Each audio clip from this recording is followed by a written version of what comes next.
On va explorer aujourd'hui une distinction assez fascinante, une distinction qui touche à notre manière même de connaître le monde et d'agir dessus.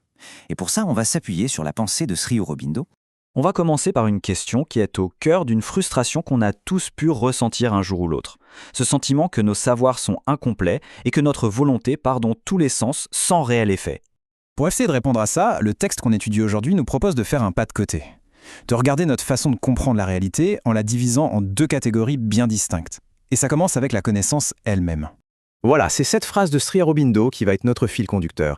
Et elle contient un paradoxe qui est vraiment fascinant. Alors, de quoi parle-t-on? D'un côté, il y a ce qu'il appelle les savoirs. Bon, ça, c'est tout ce qu'on apprend, tout ce qu'on emmagasine dans notre cerveau. Les cours à l'école, les livres qu'on lit, la science, la philo, bref, toute l'info qui vient de l'extérieur.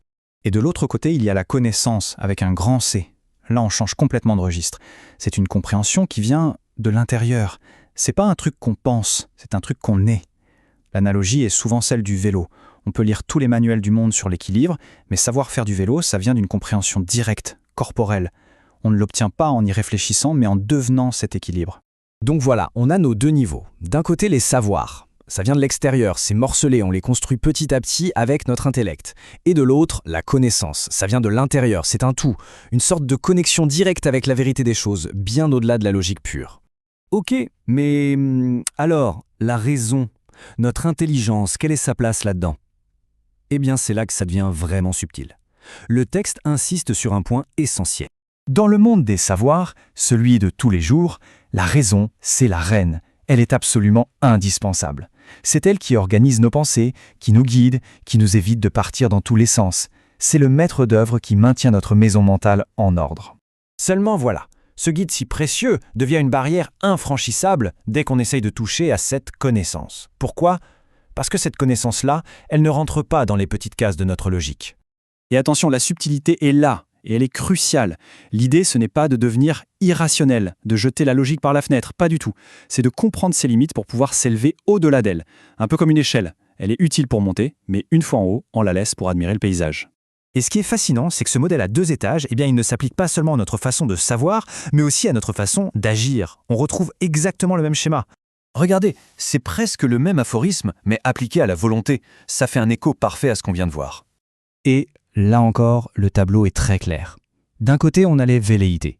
Ce sont nos désirs de tous les jours, nos « je voudrais bien mais » qui partent dans tous les sens et qui demandent un effort constant pour un résultat souvent moyen.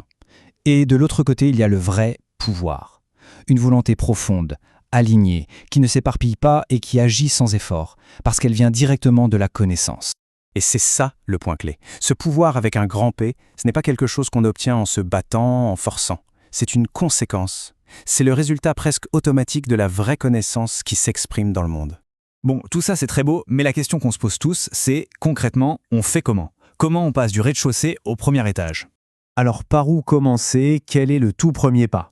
Et la réponse est simple à dire, mais incroyablement difficile à faire. Le premier pas, le plus dur, c'est de commencer à douter. Douter de la valeur absolue de tout ce qu'on croit savoir, de nos certitudes les plus ancrées. Prenons des exemples. On tient peu acquis qu'une personne qui ne sait pas nager se noie, ou que la pluie mouille. Ça nous semble des lois de la nature. Eh bien, le premier pas, c'est de réaliser que ce ne sont que des observations dans notre cadre de réalité actuelle. Ce sont des faits relatifs, pas des vérités absolues. Il faut commencer à remettre en question ce qui nous paraît évident. Ok, mais alors, si tous nos savoirs sont relatifs, à quoi bon? Est-ce que ça veut dire que l'école, les études, tout ça, c'est une perte de temps? Absolument pas. Et c'est là qu'on trouve une idée vraiment géniale. Le texte propose de voir toutes nos études, non pas comme un moyen d'accumuler des faits, mais comme une gymnastique mentale. Le but, ce n'est pas de remplir un récipient, mais de muscler le cerveau, de le rendre plus souple, plus fort, plus réactif. Et pourquoi faire cette gymnastique? Parce que le but final, nous dit-on, ce n'est pas de s'échapper du monde. Le but, c'est de le transformer. Et pour ça, il faut faire descendre cette réalité supérieure dans le monde. Et plus notre instrument, notre esprit, est riche, développé, affûté, plus cette transformation peut être efficace. Du coup, ça donne un tout autre sens à nos efforts. Quand on apprend, on ne le fait pas juste pour soi. On est en train de fabriquer, de polir un instrument plus perfectionné pour qu'une réalité plus grande puisse s'exprimer à travers lui. Et ça nous laisse avec cette dernière pensée, cette question à emporter avec nous. Et si finalement apprendre, ce n'était pas tant une question de ce que l'on sait, mais de ce que l'on peut devenir, un instrument pour quelque chose de bien plus vaste ?